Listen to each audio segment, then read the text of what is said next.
இழுக்காம ஏமாற்றும் என்றும் வழுக்காம வாயின் அது ஒப்பது இல். அதாவது கோபம் என்பது மனிதனுக்கு இருக்கக்கூடாது. அது இருந்துச்சுன்னா நம்மளால எதுவுமே செய்ய முடியாதுன்னு.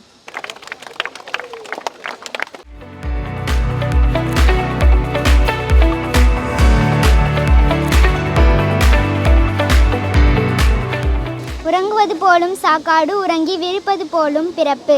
நம்ம உறங்குறது இறந்து போகிறதுக்கு சமமானது. அதே நம்ம விழிக்கும் போது நம்ம பிறக்கிறதுக்கு சமமானது. கரெக்டா? சூப்பர்.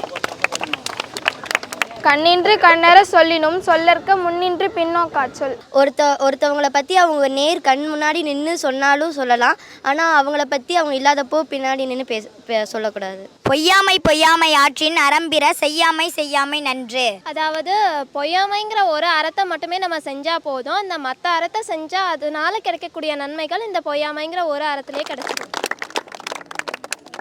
குறள் எண் 423. எப்பொருள் யார் யார்வாய் கேட்பினும் அப்பொருள் மெய்ப்பொருள் காண்பதறிவு.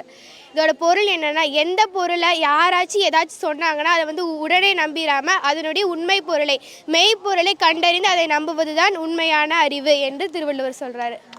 நன்றி.